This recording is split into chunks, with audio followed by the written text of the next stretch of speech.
Hello and welcome to the channel. My name is Josh and you're watching Our History. Today we're going over the life of Moshoeshoe I, who was the inaugural king of Lesotho, the first and longest reigning king of Lesotho, holding this position from 1822 until his passing on the 11th of March 1870, and it earned him a notable spot in the history of South Africa. So if you enjoy this, please be sure to like, and if you're new here, consider smashing the subscribe button. If this isn't your first rodeo and you haven't shown some love to the subscribe, now is your opportunity.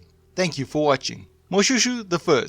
Moshoeshoe I, born approximately 1876, was the inaugural king of Lesotho. He hailed from the Bamokoteli lineage, a subdivision of the Koena clan, and was the eldest son of Mokhachane. During his early years, Moshoeshoe played a crucial role in consolidating his father's authority over several smaller clans. At 34 years old, he established his own clan and assumed leadership as chief. Eventually, he and his followers settled in Butha-Buthe Mountains. In 1822, Moshoeshoe ascended to the throne, becoming the first and longest reigning king of Lesotho, holding this position until his passing on the 11th of March 1870. Early life. Moshoeshoe was also known as Lepoko, was born in the village Koena in modern-day Lesotho. The exact year of his birth is uncertain, with estimates ranging from 1780 to 1794, although 1786 is the most commonly accepted date. His name, which means dispute, originated from accusations of witchcraft against a man in his village around the time of his birth. Moshoeshoe was the first son of Mokhachane, a minor chief of the Bamokoteli subclan of the Basotho people, and his wife Kolu was the daughter of the Bafokeng clan chief. Moshoeshoe's family lived near the Tlotsi stream, a tributary of the Caledon River, and he had a good relationship with his parents until their death. Moshoeshoe, at the age of 6, took responsibility of tending the family's sheep and goats. He had siblings, including an older sister named Machuanyane and a younger brother named Makabane and Poshile, along with a younger sister called Mantsutse. Moshoeshoe's brother, Mokhachane, later married over 4 women and had children. The Soto people, among whom Moshoeshoe belonged, were known for their strong focus on pastoralism, with cattle playing a central role in their daily lives. A man's wealth was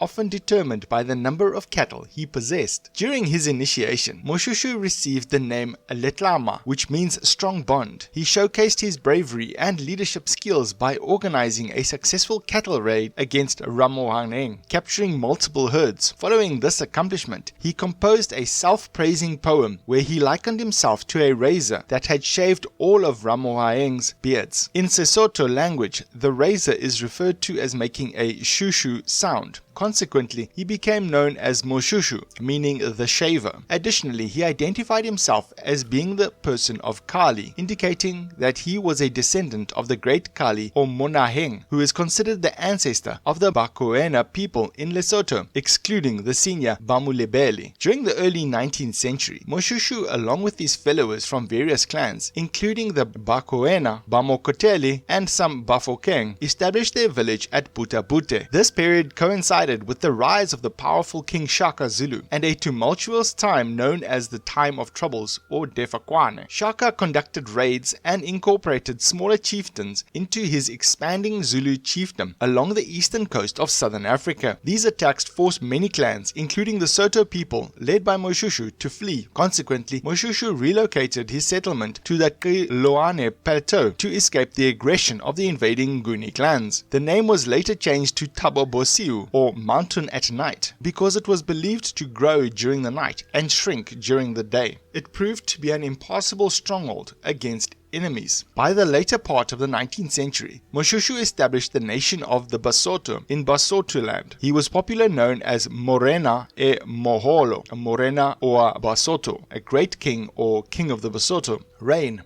In the 1820s, the Basotho people experienced frequent cattle raids from the Koena people. These raids introduced the Basotho to horses and guns, marking their first encounter with these technologies in combat. Despite initial setbacks, the Basotho managed to acquire horses and guns, amassing a significant number of them by 1843 under the leadership of Moshoeshoe. However, it is worth noting that most of the guns in their possession were outdated flintlocks, which flooded the South African market after percussion flintlock muskets were introduced. In 1833, French missionaries from the Paris Evangelical Missionary Society established outposts in Basotho land, aiming to spread Christianity, Western civilization, and commerce. These missionaries criticized Basotho customs tied to mandatory labor and people's dependence on the chiefs as evil. They sought to undermine them by promoting private property, the commodization of production, and close economic ties with European settlers. In 1843, Moshoeshoe signed a treaty with Sir George Napier, the governor of the British Cape Colony. This treaty acknowledged the Basotho as British allies and tasked them with defending against Boer incursions into the Cape. In return, the Basotho received an annual grant of £75 in money or ammunition. Although the treaty deprived Moshoeshoe of some of his claimed land, it also recognized his leadership over various ethnic groups in the region, enhancing his status. In 1848, Cape Governor Sir Harry Smith pressured Moshoeshoe into signing an agreement that recognized British authority over lands north of the Orange River, while still allowing Moshoeshoe to retain some traditional rights. These agreements, along with similar treaties with local African tribes, effectively established the Orange River sovereignty. In the northeast region, there was a history of ongoing intertribal warfare between the Basotho, their Taung allies, and their old enemies, the Batlakoa and Korana. Major Henry Douglas Warden, the British resident in the Orange River sovereignty, held the belief that the Basotho were primarily responsible for these conflicts. Warden began establishing borders between the different tribes, disregarding Moshoeshoe's long-standing territorial claims in the process. Moshoeshoe felt the British had failed to protect him from Batlakoa and Boer encroachment, which led to accusations of cowardice against him by some of his subjects. As a result, on the 25th of June 1851, Warden demanded that the Basotho return cattle and horses that were taken during past raids. Warden formed a diverse army consisting of Boer, British, and African soldiers, totaling about 2,500 men at Platberg. Their mission was to retrieve stolen cattle from the Taung people. However, on 30th of June, Warden's forces suffered a defeat at the Battle of Viervoet by a combined Basotho-Taung army. Afterward, Moshoeshoe reached out to Warden and Smith to explain that their actions were in self-defense and to express his desire for friendly relations with the British. Negotiations ensued, including boundary adjustments and the British agreeing to refrain from involvement in intertribal conflicts in return for the return of stolen cattle. Unfortunately, talks broke down and Major General Sir George Cathcart, who replaced Smith, was preparing for a punitive expedition against the Basotho once hostilities with the Xhosa people subsided. On the 20th of December 1852, a British expeditionary force engaged in the Battle of Berea against the Basotho people. Due to inadequate British planning and the Basotho's determined resistance, the British forces were compelled to a temporary retreat from the area. Concerned that a potential second British assault would lead to their military defeat, Moshoeshoe sought peace negotiations. These talks resulted in favorable terms for Moshoeshoe and restored amicable relations with the British. In 1853, Moshoeshoe decided to confront the Batlakoa, who had been raiding his territory. The Basotho army triumphed over the Batlakoa and their Korana allies in the Battle of Koro-e-Botloa in November 1853, capturing their stronghold of Iwalo-Boholo. This victory led to a majority of the Batlakoa either dispersing or joining the Basotho forces. Subsequently, the British withdrew from the region in 1854, which ultimately contributed to the establishment of the Boer Orange Free State. In 1858, a conflict erupted between the Basotho people and the Orange Free State. While the Basotho initially achieved a victory in the First War, their inferiority in marksmanship and resources led to defeats in the subsequent conflicts that lasted until 1868. In 1866, a peace treaty called the Treaty of Thaba Boseu was signed, where Moshoeshoe had to give up a significant portion of their fertile land to the Boers. However, hostilities resumed soon afterwards and the Boers implemented a scorched earth policy, resulting in severe starvation among the Basotho. Fearing the imminent destruction of their people, Moshoeshoe and others sought protection from the British High Commissioner, Sir Philip Edmund Wodehouse, and the colony of Natal. In December 1867, the British colonial colonial office approved the annexation of Basotho by Natal due to concerns over trade disruption and the potential expansion of the Boer in Pondoland coast. However, Sir Philip Wodehouse disregarded these instructions. He distrusted the Natal administration and believed the Cape Colony was not prepared to absorb Basotholand. In March 1868, Wodehouse declared Basotholand a royal dominion, blocking the supply of ammunition to the Free State. Moshoeshoe passed away on the 11th of March 1870, and his eldest son, Letsie I, succeeded him. Family.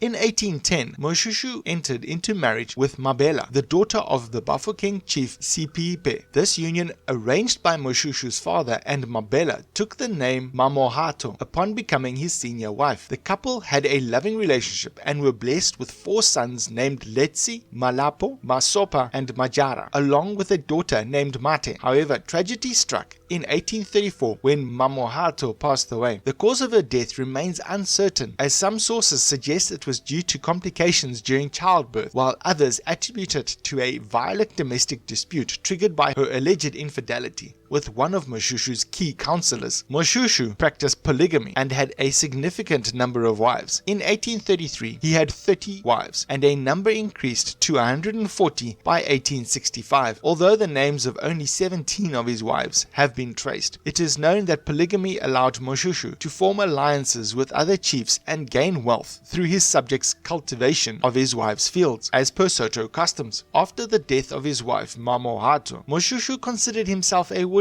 Only the children from his first marriage were considered part of the royal lineage. Besides Mamohato, only Maneko, a second-ranking wife, had significant influence and power within the household. These second-ranking wives, like the principal wife, had separate houses, cattle herds, fields, and servants, and their sons were expected to hold important positions within the kingdoms. In Moshoeshoe's polygamous society, as third-ranking wives held a subordinate position in relation to the more senior wives. Rather than cohabiting with their husband, they were assigned to the house of senior wives, where they served as domestic helpers. Their circumstances were far from equal, bordering on servitude. Interestingly, both foreign visitors and Moshoeshoe's subjects were allowed to engage in sexual relationships with these third-ranking wives. Curiously, any children resulting from these encounters were considered to be Moshoeshoe's offspring, emphasizing his societal status and paternity rights. If you made it this far, I hope you're really enjoying this channel, and if you'd like to support the creation of more content like this, because all contributions are greatly appreciated, consider joining the channel in the membership tab, or check out the Patreon link in the description below.